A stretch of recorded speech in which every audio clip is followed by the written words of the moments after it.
Screen visible है मेरी?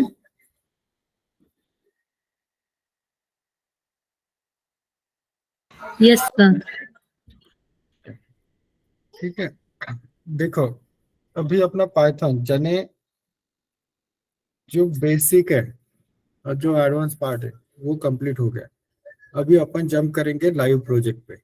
Live project क्या रहता है कि जिसमें आप as a full stack developer जा रहे हो। फुल स्टैक डेवलपर जाने के लिए आपको पहले तो वेब फ्रेमवर्क पढ़ना पड़ेगा, जो अपन पढ़ेंगे Django. Django one of the framework है पाइथन में और वाइडली यूज होता है। सबसे ज्यादा यूज होता है जेंगो इंडस्ट्रीज में, क्योंकि इंडस्ट्री में कोई छोटे प्रोजेक्ट्स रहते नहीं है। बड़े प्रोजेक्ट्स के लिए अगर पाइथन में किसी को वर्क करना है तो जेंगो को ही प्रिफर करता है, इसलिए अपन जेंगो ही देखेंगे।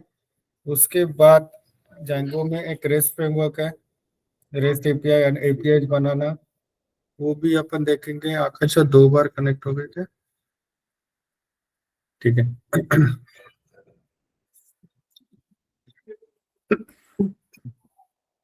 तो अपन चालू करते आज जेंगो से। तो मैंने बोला कि एज अ वेब डेवलपर आपको एक फ्रेमवर्क आनी चाहिए पाइथन में, जो अपन जेंगो देखने वाले हैं। उसके बाद अपन एपीआईज बनाना देखेंगे, वो भी लाइव प्रोजेक्ट रहेगा एक, जिसमें अपन यानी जो क्रूड ऑपरेशंस रहता है वो अपने को एपीआईज बनानी पड़ती है और वो एपीआईज इंटीग्रेट करनी पड़ती है, तो वो भी देखेंगे अपन। उसके बाद अपन डेटाबेस का पार्ट देखेंगे, ठीक है। तो अभी जो अपने को देखना है, आज तो अपन कुछ चालू नहीं करेंगे, आज मैं थ्योरी ले लेता हूँ और इंस्टॉलेशन पार्ट रहेगा वो अपन देख लेते हैं, ठीक है। तो अभी अगर थ्योरी देखने जाए, ज्ञानेश, ये ओमकार और ये आकाश कनेक्ट होने वाला है क्या? पूछता हूँ सर उनको।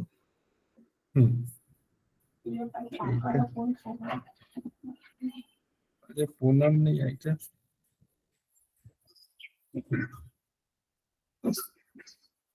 ठीक है, अपन थ्योरी चालू कर लेते हैं।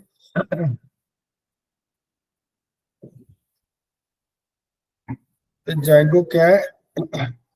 एक free and open source framework है। ये फ्री ऑफ कॉस्ट है, अपने को कुछ भी पैसा पे नहीं करना है किसी भी वेबसाइट को या किसी भी कुछ यानी पैकेजेस खरीदने नहीं है इसमें। अपने को जो कुछ भी मिलेगा पूरा फ्री ऑफ कॉस्ट रहेगा और ओपन सोर्स रहेगा, यानी अपन कुछ भी मॉडिफाई भी कर सकते हो उसमें। अगर आप बहुत ही अच्छे डेवलपर बनते हो और आपको लगता है कि जैंगो में कुछ मॉडिफाई करना है, तो आप खुद से कर सकते हो और वो पब्लिश कर सकते हो। तो फिर जैगो कम्युनिटी उसको देखेगी कि एग्जैक्टली आपने क्या क्या करा है उसमें। अगर वो फिजिबल होगा, कुछ यूज में आएगा, तो वो इम्प्लीमेंट हो सकता है वो सॉफ्टवेयर में। तो इसी चीज को बोलते हैं ओपन सोर्स। यानी क्या है, फ्री है, एक तो पैसा देना नहीं है, और ओपन सोर्स से अपन कुछ भी मॉडिफाई कर सकते हैं और ये एक वेब ऐप डेवलपमेंट की फ्रेमवर्क है, ठीक है। पाइथन में अगर वेब डेवलपमेंट करना है तो सेवरल फ्रेमवर्क्स है, उसमें से जाएंगो एक फ्रेमवर्क है जिससे अपन वेब डेवलपमेंट कर सकते हैं।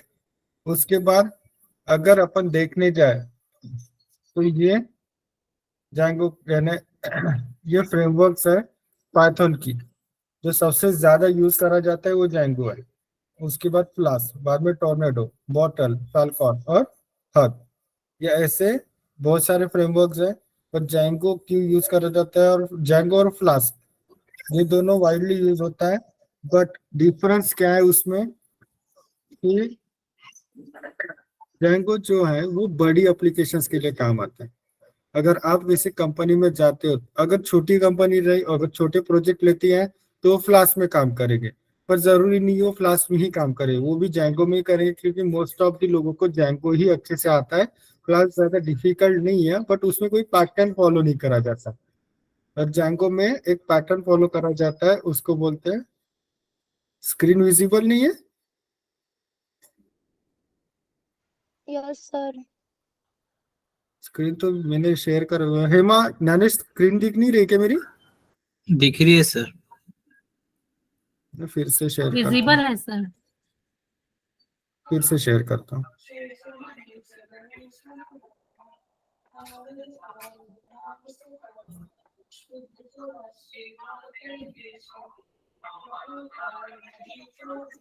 आकांक्षा अभी विजिबल है क्या? Yes sir. ठीक है। कहाँ थे अपन? हाँ, जैसे बहुत सारी फ्रेमवर्क्स है, पर जेंगो की यूज करा जाता है वो एक प्रॉपर पैटर्न फॉलो करता है, उसको एमवीटी पैटर्न बोलते हैं।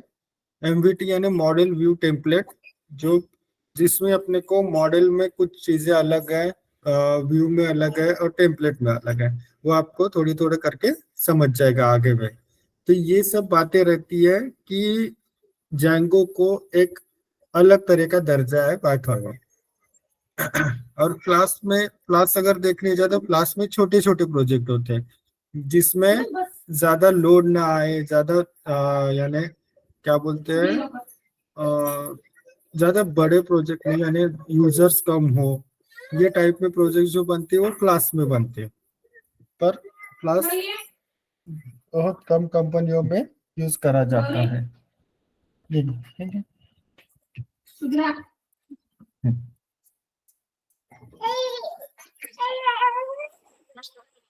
सोनम,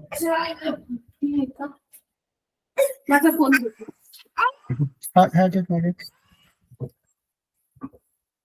हे काय आता करा तिकडे जाऊन तुम्ही।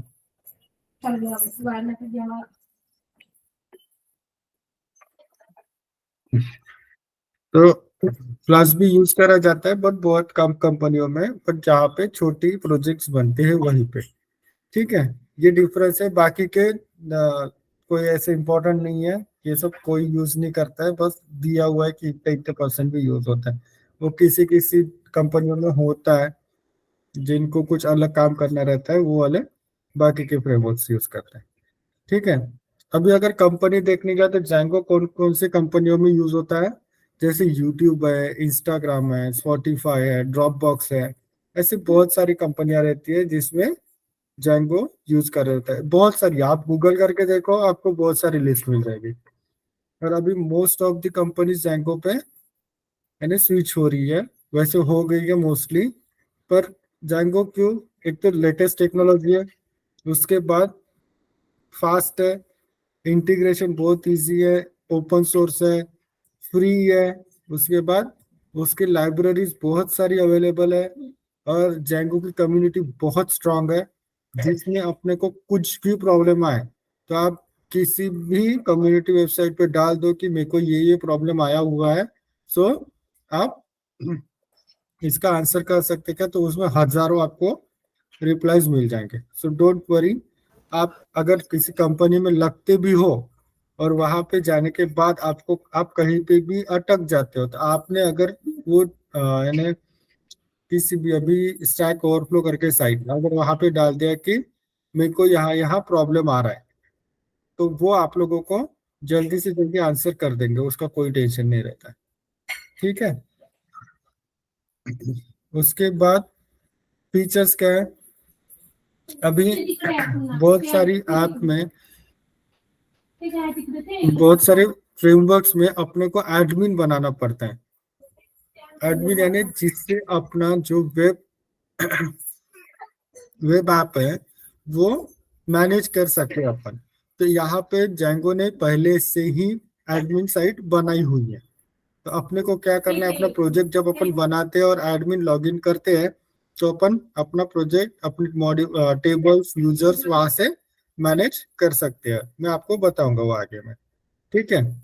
इसमें ओआरएम है। ओआरएम अभी डेटाबेस आप लोगों को पता है, जिसमें अपने को क्वेरीज रन करनी पड़ती है। क्वेरीज रन करनी पड़ती है ना, तो same kind of upon Python में करते हैं, क्वेरीज ही रहती है वो, बट उसको ने क्या ओआरएम बोलते हैं, ऑब्जेक्ट रिलेशनल मैपर, जो अपने को पाइथन लैंग्वेज में लिखना पड़ता है।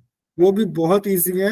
आप जब वो इस पे आएंगे ना अपन, यानी जैसे अपन आगे आगे जाएंगे और वो टॉपिक पे आएंगे, तो मैं आपको बताऊंगा कि ओआरएम क्या रहता है। ठीक है। उसके बाद ऑथेंटिकेशन और ऑथराइजेशन प्रोसेस बहुत ही अच्छी है। इसमें सिक्योरिटी बहुत अच्छे से मेंटेन करी हुई है, कैशिंग स्ट्रेटेजी भी बहुत अच्छी है।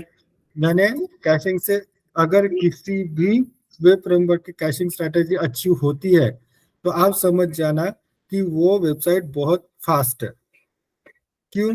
कैशिंग क्या रहता है, जिसमें अपन कोई डेटा अगर किसी वेबसाइट पे अपन यानी जब अपन फर्स्ट टाइम किसी वेबसाइट पे काम कर रहे हैं और जब अपन कोई डेटा भेजते हैं या रिसीव करते हैं, तो अगर वो डेटा अपने को फिर से यूज करना है तो वो अपन फिर से डेटाबेस से इंटरेक्ट होके नहीं करेंगे। अपन वही का वही डेटा वहां से वो कैश में से उठाएंगे और यूज करेंगे। इससे क्या होता है, अपने ऐप का परफॉर्मेंस बहुत अच्छा होता है। इसीलिए कैशिंग स्ट्रेटेजी सभी की अच्छी होनी चाहिए और उसमें जैंगो की बहुत ही अच्छी है। ठीक है, अभी मैंने आपको बोला था कि जो अपना जैंगो है वो एमवीटी पैटर्न फॉलो करता है। एमवीटी क्या है? Model view template. ठीक है, मॉडल व्यू टेम्पलेट क्या रहता है अभी मैं आप लोगों को बताता हूँ। अभी अपने को क्या क्या चीजें जरूरी रहती है किसी वेबसाइट को बनाने के लिए। एक रहता है अपना डेटाबेस। आप लोग बता सकते हैं कि क्या क्या चीजें इंपॉर्टेंट रहती है कोई ऐसे वेबसाइट बनाने के लिए? Gyanesh, Hema, Akanksha, Poonam.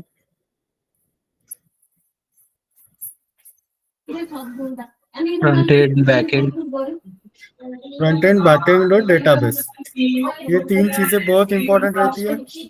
Yes, sir. Yes sir. तो अपने को अगर कोई वेबसाइट बनानी है तो अपने को तीनों चीजें अच्छे से आनी चाहिए। जरूरी नहीं डेटाबेस आना है, इसमें पाइथन, अगर आप पाइथन में काम कर रहे हैं, जैंगो में काम कर रहे हो और आपको वेब ऐप बनानी है तो जरूरी नहीं है आपको डेटाबेस आना चाहिए। मैं फिर से बताता हूँ, डेटाबेस आना जरूरी नहीं है अगर आप कोई वेब एप्लीकेशन बनाते हो तो। क्यों नहीं? क्योंकि वो सब काम मॉडल मॉडल जो एमवीटी में से जो मॉडल है उसमें होता है। तो अपने को पाइथन का कोड लिख के सीधा सीधा वहां पे टेबल बनाने, वो टेबल बन जाएंगे, अपने आप ऑपरेट होंगे। और अपने को अगर ओआरएम यूज करना है तो अपन वो व्यू में यूज करेंगे।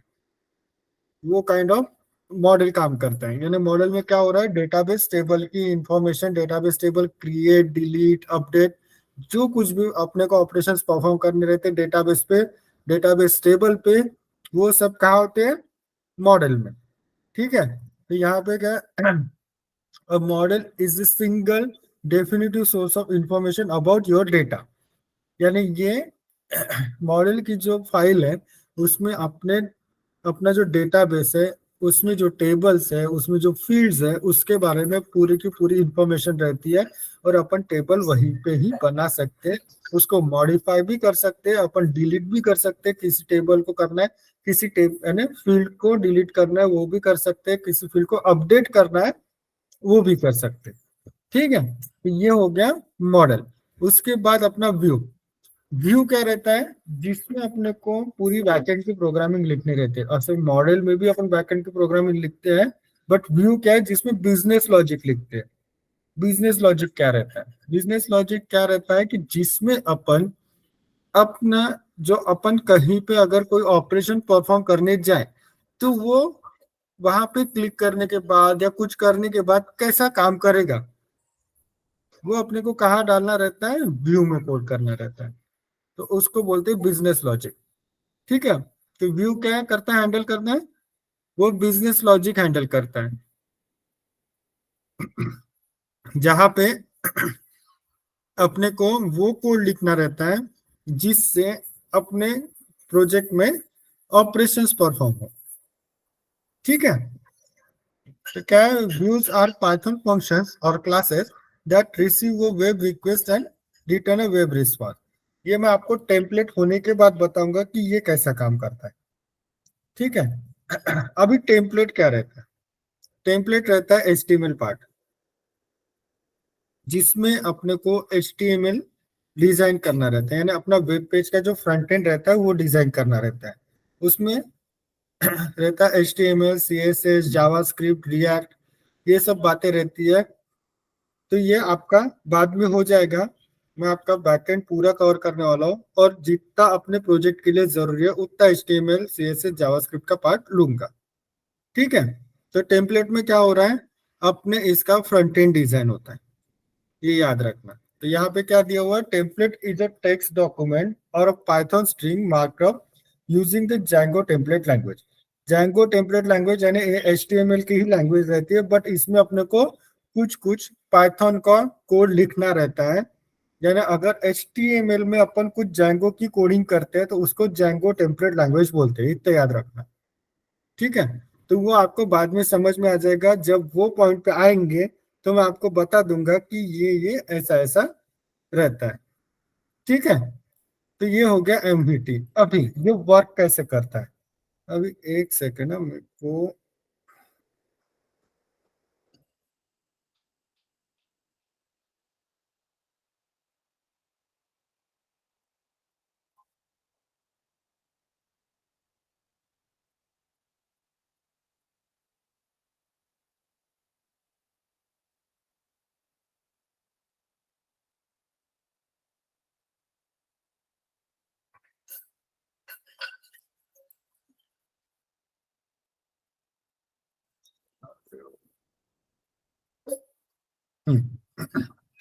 अभी देखो ये आपको विजिबल है, explain Django architecture and explain model with template and views, ये दिख रहा है क्या? Yes, sir. ठीक है। अभी देखो अपना प्रोजेक्ट कैसे काम करेगा।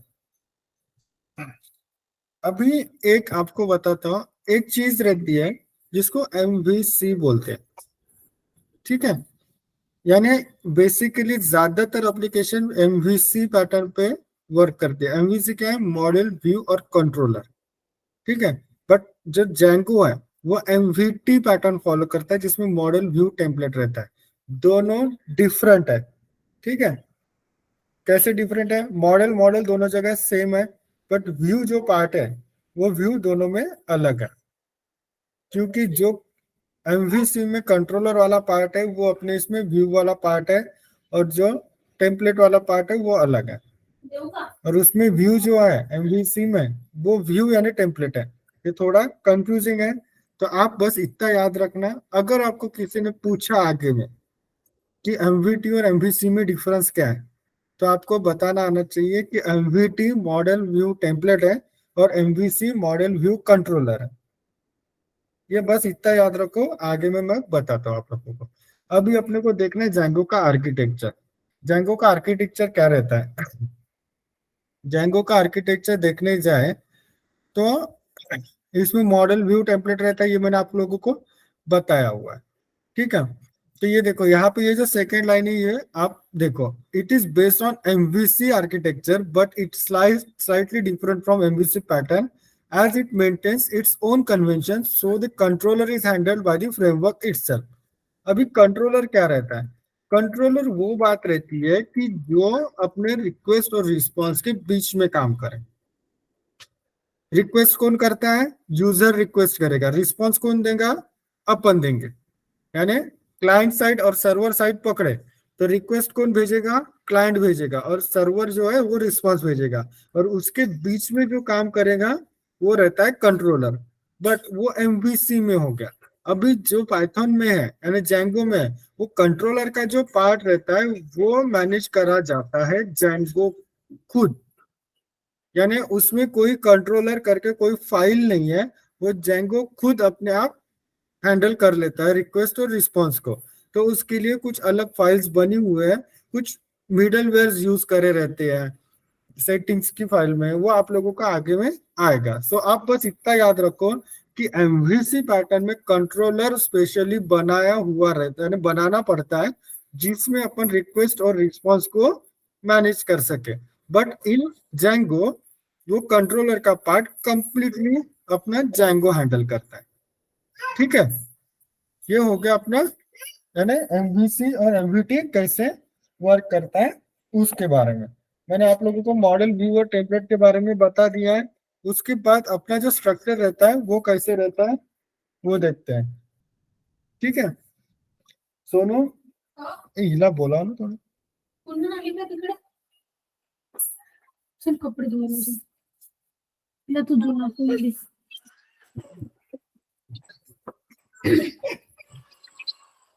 ठीक है। अभी यहाँ पे ये डायग्राम देखो, जिसमें यहाँ पे यूजर से एरो जा रहा है Django को, Django से जा रहा है URLs को, यूआरएल से जा रहा है व्यूज को, व्यूज से जा रहा है मॉडल और टेम्पलेट को। तो ये कुछ फाइल्स रहती है और ये प्रॉपर स्ट्रक्चर है जिसमें अपने को क्या करना है, पता करना है कि जेंगो वर्क कैसे करता है। अभी देखो, अभी यहाँ पे यूजर्स है, यूजर्स का काम क्या रहेगा, कुछ मैंने अपन अगर किसी वेबसाइट पे जाते हैं, जैसे मैं अगर यहाँ पे जाऊं और यहाँ पे देखो कुछ भी देखते हैं, जेंगो ट्यूटोरियल, ठीक है, ये ऐसे देखते हैं। तो ये हो गई रिक्वेस्ट, यानी अपन ने गूगल को क्या रिक्वेस्ट करी कि मेरे को जेंगो ट्यूटोरियल चाहिए, ठीक है, ये रिक्वेस्ट हो गई और उसने अपने को रिस्पांस दे दिया, ये रिस्पांस है। समझ में आ रहा है कि मैं क्या बोल रहा हूँ? Yes, sir.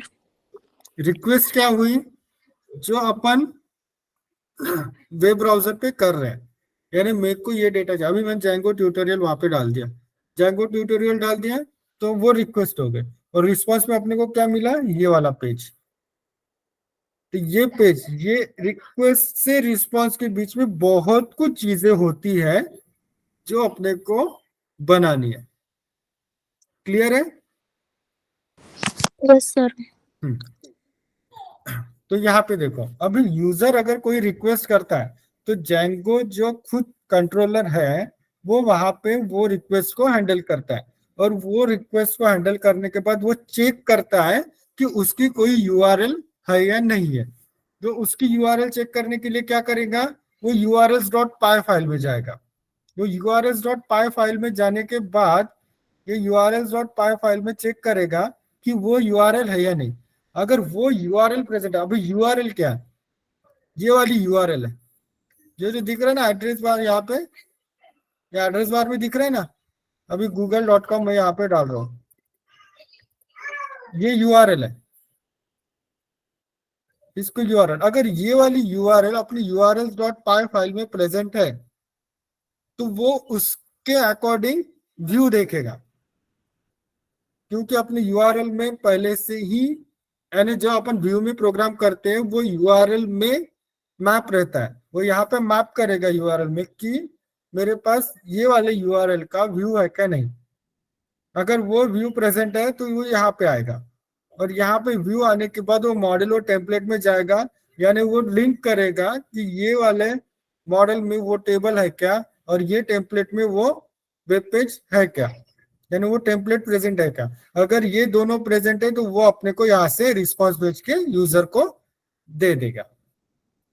क्लियर है कैसे काम करता है अपना जो अपन बनाने वाले हैं?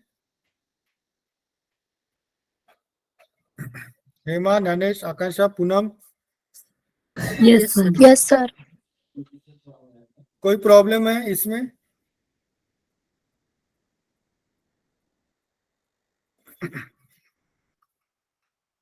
अभी अपन क्या देखते हैं बाकी का, ये हाँ ठीक है, वो हो गया एमवीटी और अपना स्ट्रक्चर क्या रहता है वो। अभी अपने को दो फोल्डर बनाने रहेंगे, एक रहेगा प्रोजेक्ट, और प्रोजेक्ट के अंदर मल्टीपल ऐप्स रहते हैं, तो अपन एक ऐप पे काम करेंगे और वो ऐप रहेगी किसके अंदर, एक प्रोजेक्ट के अंदर। तो इसमें फोल्डर स्ट्रक्चर डिवाइड रहता है।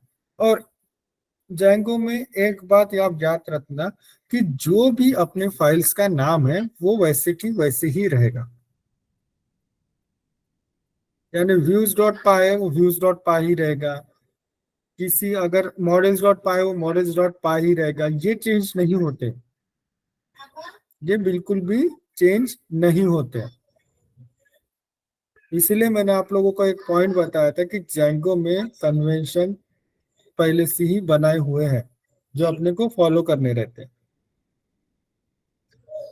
समझ में आ रहा है मैं क्या बोल रहा हूँ? Yes, sir. Yes, sir. Yes sir. तो अभी जो है ये प्रोजेक्ट्स की डायरेक्टरी रहती है जिसमें एक underscore underscore init underscore underscore file रहती है, उसके बाद settings.py फाइल रहती है, urls.py फाइल रहती है, wizgy.py रहती है, उसके बाद manage.py रहती है। ये रहता है प्रोजेक्ट का स्ट्रक्चर, जिसमें अभी अगर अपन इनिट की फाइल देखें, underscore underscore init underscore underscore dot पाई फाइल, याद रखना ये वाली फाइल, ये क्वेश्चन पूछती है इंटरव्यू में कि इनिट का यानी ये बताओ व्हाट इज इनिट फंक्शन और इनिट कीवर्ड। ठीक है, तो इनिट अपना 2 बार यूज होता है। इससे पहले भी मैंने आप लोगों को इनिट पढ़ाया, वो कहाँ पे यूज हुआ था, याद है क्या? कंस्ट्रक्टर।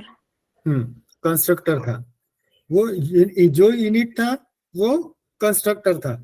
अभी जो अपन इनिट देखने वाले हो एक फाइल का नाम है, और वो जो फाइल का नाम है वो किसी फोल्डर में, अगर वो ब्लैंक फाइल रहती है उसमें कुछ नहीं रहता, बस वो नाम से वो फाइल बनाई हुई रहती है।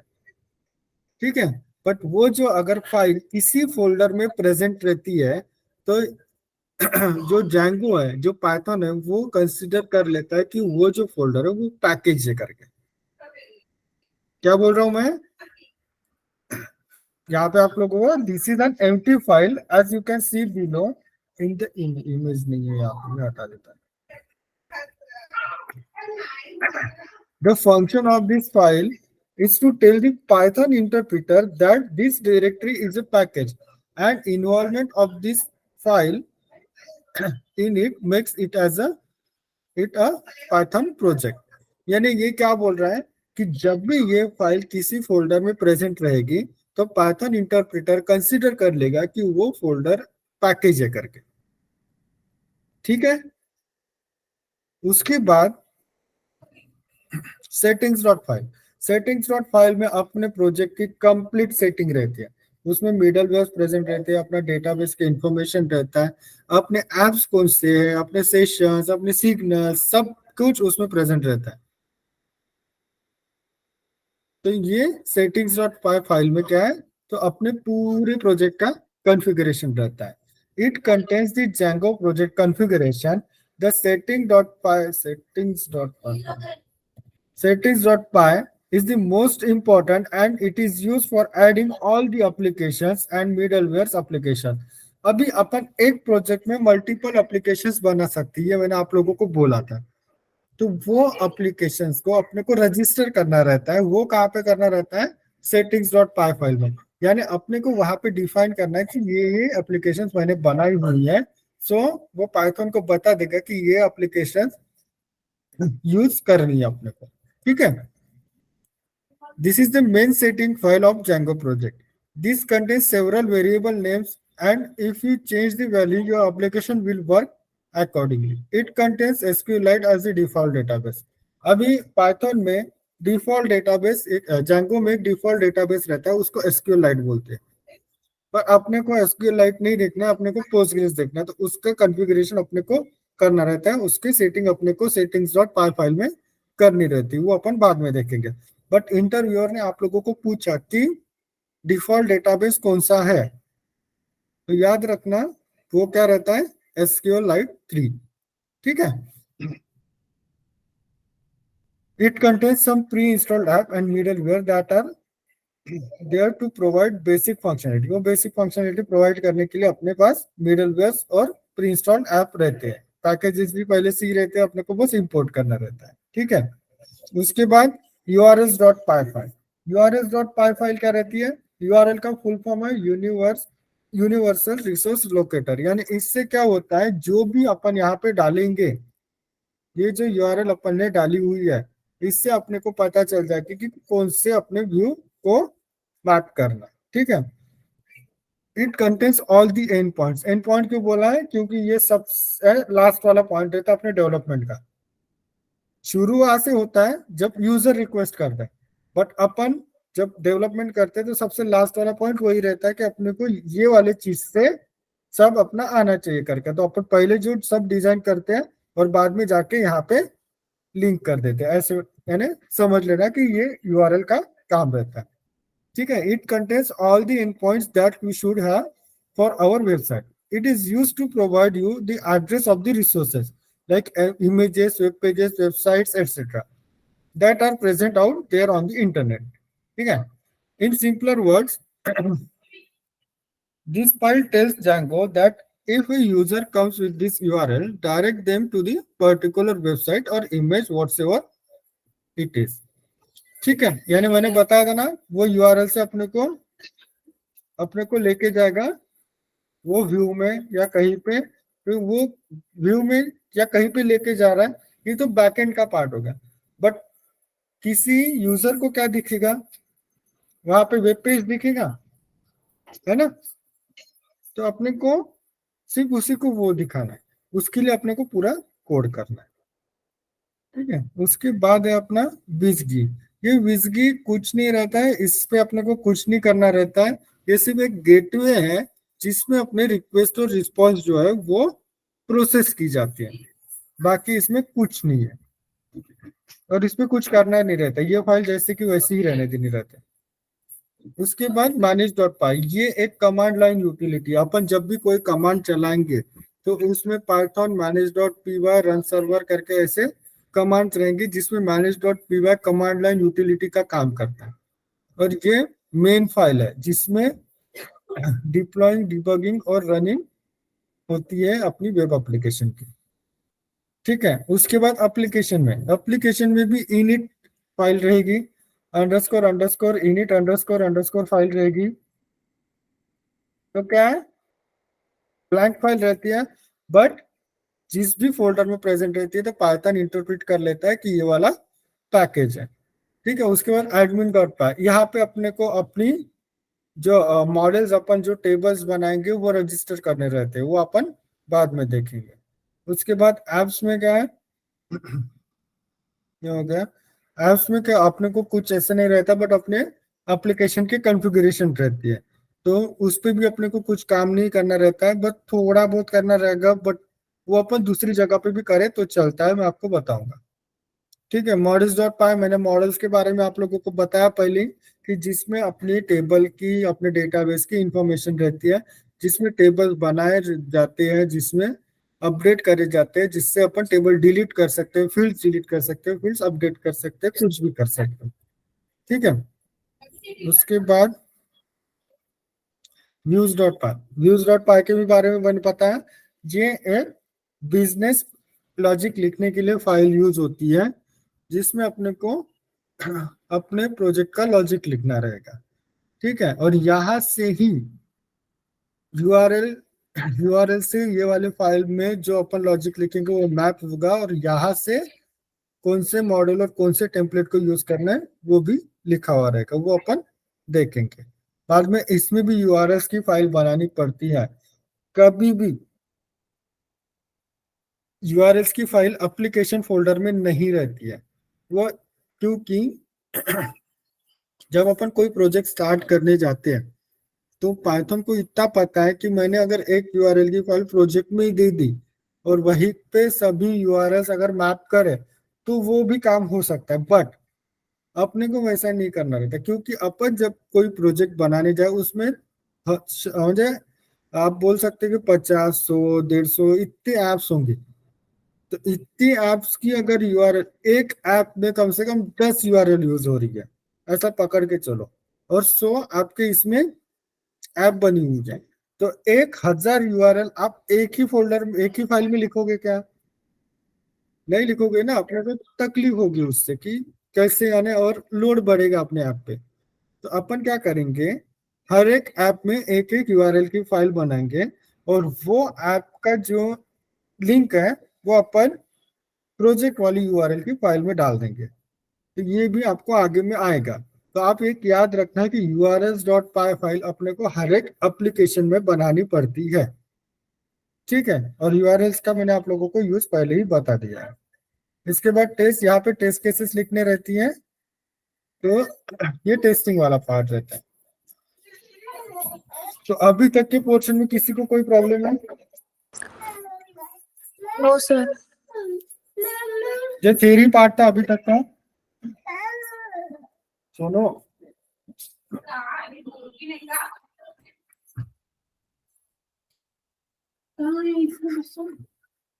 तो ये थ्योरी पार्ट था। थ्योरी पार्ट में आप लोगों को इंटरव्यू पॉइंट ऑफ व्यू से काम में आएगा, और आप लोगों को मैं इंटरव्यू के पूरे क्वेश्चंस भी प्रोवाइड कर दूंगा जिसमें आंसर है। उसके अलावा आपने एक भी क्वेश्चन नहीं करा तो भी चलता है, उतने ही क्वेश्चंस आपको इंटरव्यू में पूछे जाएंगे, उसके ऊपर एक भी नहीं पूछा जाएगा।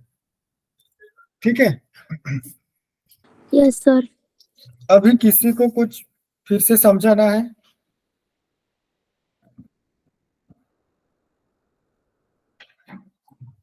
ठीक है, अभी अपन क्या करते हैं, इंस्टॉलेशन पार्ट देखते हैं। अभी इंस्टॉल तो कुछ ऐसे करना नहीं रहता है, बट अपन डेटाबेस इंस्टॉल कर लेते हैं क्योंकि अपने को डेटाबेस में काम करना है। तो आप एक काम करो, यहाँ पे डाल दो पोस्टग्रेस डाउनलोड करके गूगल में। पहली लिंक उठा लो, यहाँ पे विंडोज सेलेक्ट कर लेना। आप कर रहे हो क्या side by side? Yes, sir. ये विंडोज क्लिक कर लेना और यहाँ पे ये डाउनलोड इंस्टॉलर करके ऊपर में दिया हुआ ना, वहां पे क्लिक करते से ही डाउनलोड अपने को स्क्रीन आ जाएगी। तो ये विंडोज वाला डाउनलोड करना है। क्या क्या करना है फिर से बताता हूँ।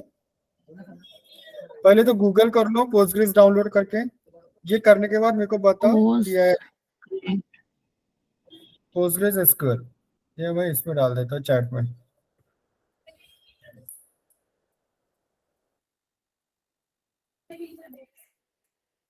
ये वाला गूगल करो, मैं चैट में डाल दिया।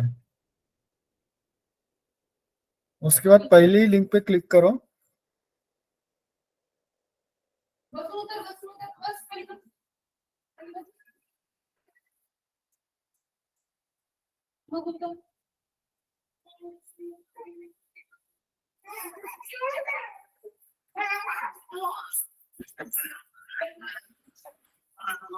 उसके बाद यहाँ पे आगे के स्क्रीन पे Yes, sir. ये Sir. विंडोज पे क्लिक करो, विंडोज पे क्लिक करो यहाँ पे।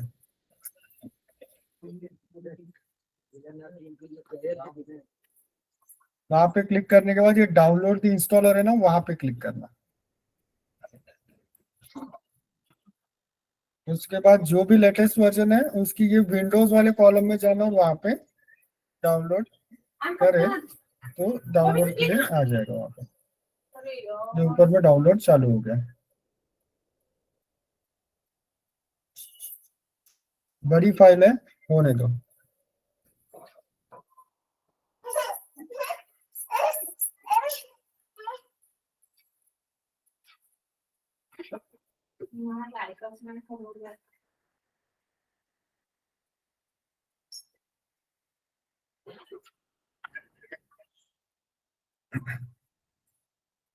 आप में से किस के पास अच्छा नेट है चारों में से?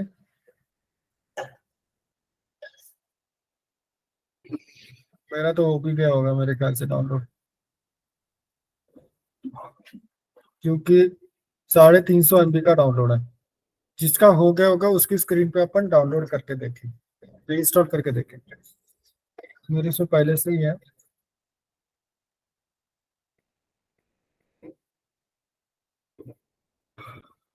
सर विंडो सिलेक्ट करने के बाद क्या? विंडोज सेलेक्ट करने के बाद क्या करा था अपन ने, ये यहाँ पे आया होगा डाउनलोड द इंस्टॉलर, ऊपर में लिंक आई होगी, ये देखो आई क्या ये। उसके बाद क्या किया? इसके बाद ये जो विंडोज वाला कॉलम है ना यहाँ पे, उसमें सबसे पहला ही डाउनलोड कर लेना। Yes sir. वो डाउनलोड हो जाएगा चालू।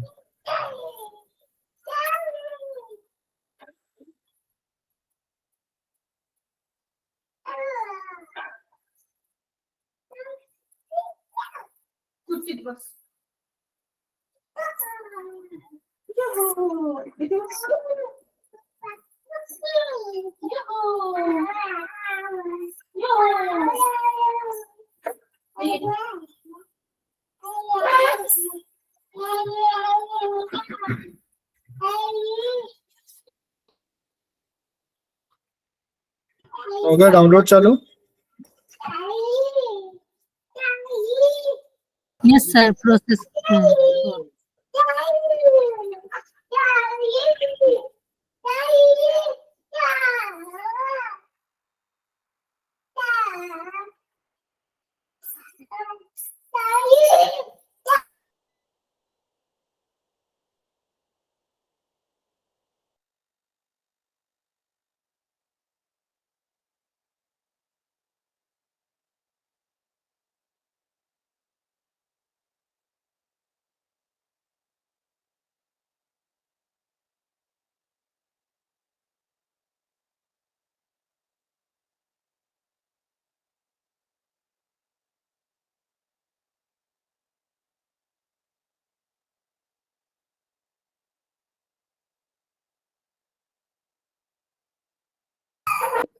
इसकी एक का भी डाउनलोड कंप्लीट हो जाए ना तो मैं तो भेज दूंगा।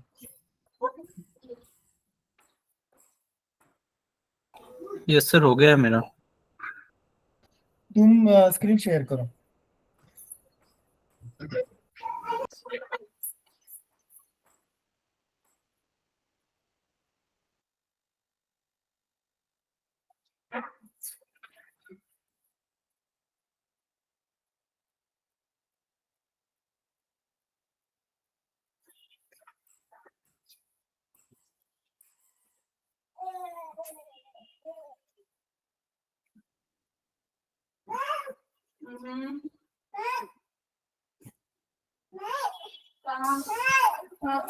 दिखाओ कहाँ पे। हाँ, सभी लोग अभी ध्यान देना इधर। आपका डाउनलोड हो रहा है, होने दो, बट ये स्टेप्स फॉलो करना। इस पे डबल क्लिक करो। मैनेज।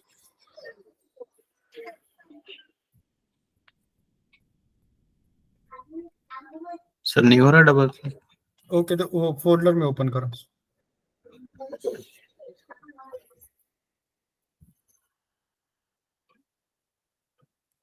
वहां पे डबल क्लिक करो। रुको थोड़ा, तुम्हारा घूम रहा है वो, आप तुमने किया होगा ना क्लिक। Yes sir. वो आएगा थोड़ी देर में।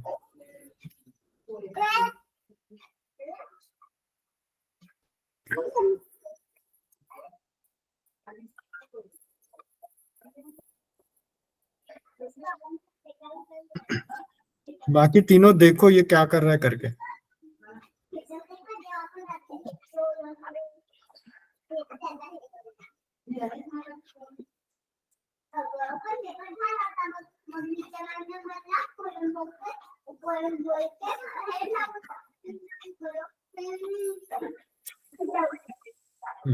यहाँ पे नेक्स्ट करो, नेक्स्ट करो, नेक्स्ट, नेक्स्ट। हाँ, अभी यहाँ पे रुको। अभी ये पासवर्ड जो भी रखोगे वो आप लोगों को याद रखना है। तो यहाँ पे पासवर्ड सिर्फ 1 2 3 4 टाइप करो। 1 2 3 और डाल। 1 2 3 4 ही करो ना, तुमने ज्यादा डाल दिया वहाँ पे। यस सर, 5 डाल दी। याद रहना चाहिए वो पासवर्ड हर बार। ये नेक्स्ट करो पासवर्ड सर। आपका है, भूलना नहीं। तुम तीनों को भी बोल रहा हो, ये पासवर्ड याद रखना है। जब भी आप तीनों अपने इसमें इंस्टॉल करने जाओगे, वो पासवर्ड याद रखना है। वो पासवर्ड बहुत इंपॉर्टेंट है। ठीक है, नेक्स्ट करो, नेक्स्ट करो। और इसका पोर्ट याद रखना, हर बार 5432 ही रहता है। ठीक है, नेक्स्ट करो, फिर से नेक्स्ट करो, नेक्स्ट, नेक्स्ट। होने दो इंस्टॉल। कुछ नहीं करना है, सब नेक्स्ट नेक्स्ट करते जाना है। बट वो पासवर्ड टाइम पे पासवर्ड ऐसा रखो कि याद रहे। वो भूल गए तो फिर बहुत प्रॉब्लम आता है। उसको अनइंस्टॉल करने के बाद भी वो पासवर्ड नहीं जाता, रीसेट करना पड़ता पीसी।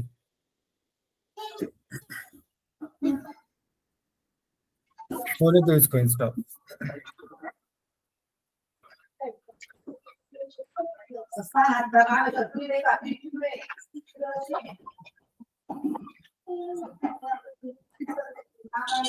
सर पासवर्ड 1 to 4 ही डालना है ना? 1 2 3 4।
आप तीनों ने भी चालू किए हैं क्या इंस्टॉलेशन? यस सर, हो रहा है अभी, हुआ नहीं पूरा। पोर्ट नंबर क्या है? 5 नेक्स्ट ही करना है ना सिर्फ? हाँ, नेक्स्ट ही करना है, पोर्ट नंबर चेंज नहीं करना है, कुछ नहीं करना चेंज, सिर्फ पासवर्ड डालना है 1 2 3 4, बाकी कुछ नहीं करना, बाकी नेक्स्ट नेक्स्ट नेक्स्ट नेक्स्ट ही करना है।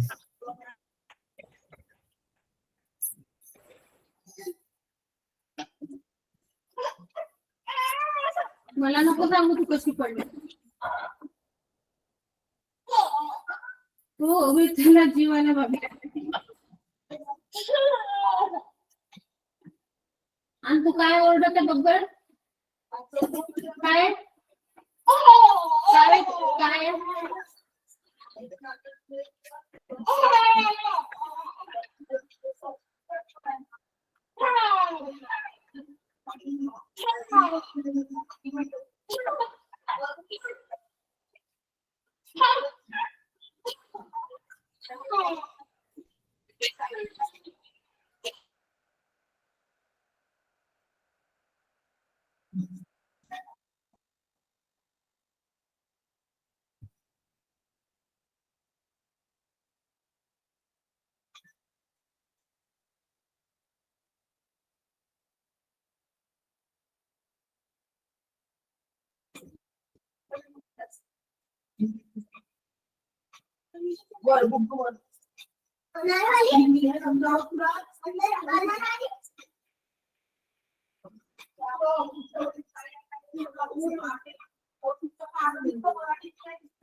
यस सर हो गया।